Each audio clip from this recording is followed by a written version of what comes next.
ఇప్పుడు అధికారంలో ఉన్నది అంటే రేవంత్ రెడ్డి గారు కాంగ్రెస్ మనిషి కాబట్టి కాంగ్రెస్ ప్రభుత్వం అనుకుంటున్నారు. కానీ ఇది టీడీపీ నడిపిస్తున్నటువంటి కాంగ్రెస్ ప్రభుత్వం కాబట్టే నాగార్జున కుటుంబం మీద ఈ దాడి జరిగింది అనేటువంటి ప్రచారం ఒకటి జరుగుతోంది ప్యారలల్గా.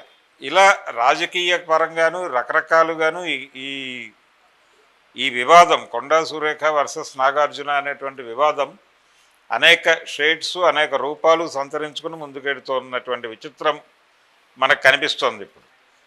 అంటే ఎలా స్పందిస్తారు, ఎలా ముందుకు వెడతారు, ఈ కేసును ఎలా పరిష్కరించుకుంటారు, వాళ్ళకు ఉన్నటువంటి పెయిన్ని ఎలా డైజెస్ట్ చేసుకుంటారా లేకపోతే ఎలా బయటికి పంపిస్తారా అనేది చూడాల్సి ఉంటుంది. ఏదేమైనా సురేఖ హైదరాబాదులో అంటే నాగార్జున కుటుంబం మీద కొండా సురేఖ గారు చేసినటువంటి వ్యాఖ్యలు ఈ నేపథ్యంలో చూస్తే అంటే అన్కన్వెన్షన్ కూల్చివేత దగ్గర నుంచి గమనిస్తే ఒక విచిత్రమైన పరిస్థితి కనిపిస్తుంది. అదేంటంటే అక్కినేని కుటుంబం కాంగ్రెస్ కుటుంబంగా వ్యవహరిస్తూ వస్తోంది.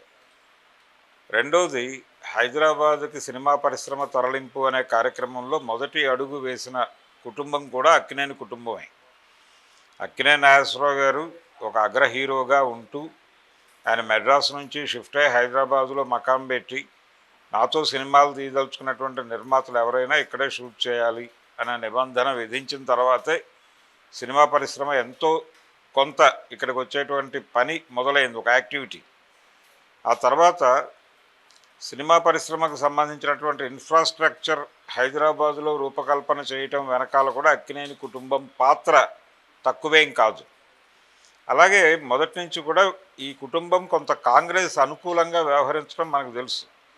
అంటే సంజీవ్ రెడ్డి గారితోనూ బ్రహ్మానంద రెడ్డి గారితోనూ అలాగే పివి నరసింహారావు గారితోనూ జలగం వెంగళరావు గారితోనూ చెన్నారెడ్డి గారితోనూ వీళ్ళందరితోనూ సాన్నిహిత సంబంధాలు పరిచయాలు ఉండేవి. నాగేశ్వరరావు గారికి సాన్నిహిత్యం ఉండేది. ఇలా సాన్నిహిత్యం ఉండటంతో పాటు ఎన్టీ రామారావు గారు రాజకీయాల్లోకి వెడుతూ సత్యం శివం షూటింగ్లో ఆయన అక్కినేని నాగేశ్వరరావు గారిని అడిగారు, నేను ఇలా పాలిటిక్స్లోకి వెళ్ళాలనుకుంటున్నాను, మీరు కూడా నాతో పాటు నడిస్తే బాగుంటుంది అంటే ఆయన సున్నితంగా తోసిపుచ్చాడు, మీరు వెడితే వెళ్ళండి, అయినా మీరు కూడా వెళ్ళటం కరెక్ట్ కాదు అనే పద్ధతిలో ఆయన అడ్వైజ్ చేస్తూ ఆపేసే ప్రయత్నం చేశారు. కానీ ఆయన ఆగలేదు, ఆయన వెళ్ళిపోయి ఆయన పార్టీ పెట్టేశాడు. కానీ ఈయన సుముఖత వ్యక్తం చేయలేదు అందులో చేరటానికి, ఆయనతో పాటు నడవటానికి.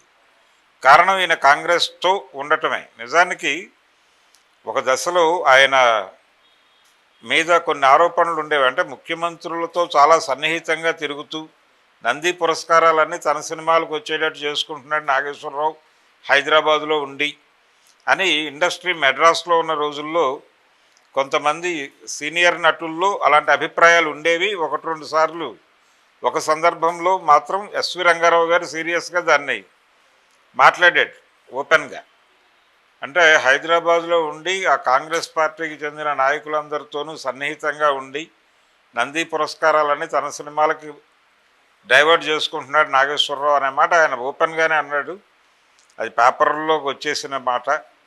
వచ్చిన తర్వాత ఆదుర్తి సుబ్బారావు గారు వెళ్ళి మాట్లాడి అది కన్విన్స్ చేసి ఆయనతో ఆ మాట ఉపసంహరణ చేయించాడు ఆయన.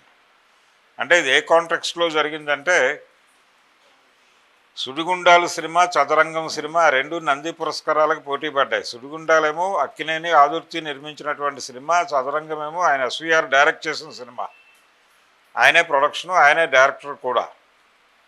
అక్కడ ఆ రెండింటి మధ్య జరిగిన పోటీలో సుడిగుండాలకి బంగారు నంది వెళ్ళటం దగ్గర వచ్చినటువంటి చిన్న తేడాతో ఆయన మాట్లాడిన మాటలు, దాన్ని ఆదుర్తి సుబ్బారావు గారు వెళ్ళి సుడిగుండాల సినిమా చూపించి ఆయన కన్విన్స్ చేశాడు. ఆయన కూడా కన్విన్స్ అయ్యాడు. కన్విన్స్ అయ్యి సారీ అన్నాడు. అంతగా కాంగ్రెస్ పార్టీ మనిషి అక్కినేని నాగేశ్వరరావు అనే ప్రచారం ఉండేది బలంగా.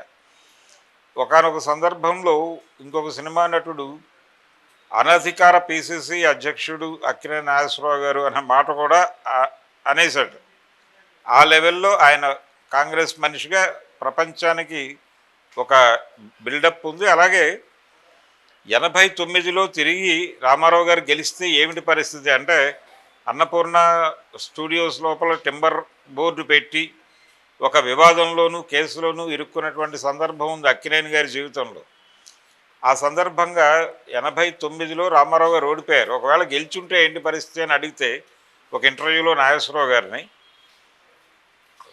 ఏముంది సుప్రీంకోర్టు దాకా వెళ్ళేది కేసు, నాకు ఢిల్లీ చూపించుండేవాడు ఆయన అన్నాడు ఆయన క్యాజువల్గా. అంత ఇది ఉండేది, అలా ఉండేవాడు ఆయన. అంటే కాంగ్రెస్ మనిషిగా ఆయన ఫోకస్ అయ్యాడు. అలాంటి ఒక ట్రెడిషనల్ కాంగ్రెస్ ఫ్యామిలీ మీద రిపీటెడ్గా దాడులు జరగటం అనేది ఎలా అర్థం చేసుకోవాలి అనేది ఒక యాంగిల్.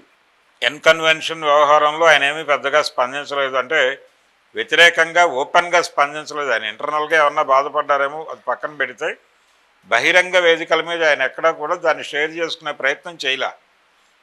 తను పద్ధతిగానే వ్యవహరించాడు. అలాగే అక్కినేని వెంకట్ గారు కూడా చాలా సిస్టమేటిక్గా వ్యవహరించాడు. దాని గురించి మాట్లాడాల్సిన సందర్భాల్లో ఆయన 2-3 ఛానల్స్కి ఇచ్చిన ఇంటర్వ్యూల్లో కూడా, అక్కినేని గారి జన్మదినం సందర్భంగా ఆయన కొన్ని ఛానల్స్కి ఇచ్చిన ఇంటర్వ్యూలో కూడా ఈ విషయాన్ని చాలా సిస్టమేటిక్గా మాట్లాడాడు. ఆయన అక్కడ ఎవరిని హర్ట్ చేసే పద్ధతిలో వెళ్ళలేదు. ఆ గౌరవం ఇస్తూనే వచ్చారు. కాబట్టి వాళ్ళకి దక్కింది ఏమిటి అంటే ఇది పరిస్థితి ఇప్పుడు. అంటే ఒక మంత్రి గారు నేరుగా నాగార్జున్ని అంత చౌకబారు మాటతో కామెంట్ చేయటం అనేది డెఫినెట్గా ఇబ్బంది పెట్టేటువంటి అంశమే. అంటే తన పార్టీకి చెందినటువంటి కుటుంబం మీద తన పార్టీకి అనుకూలంగా ఉన్నటువంటి కుటుంబం, నిజానికి తెలుగుదేశం పార్టీ అధికారంలోకి రావటము, రామారావు గారి వ్యవహారం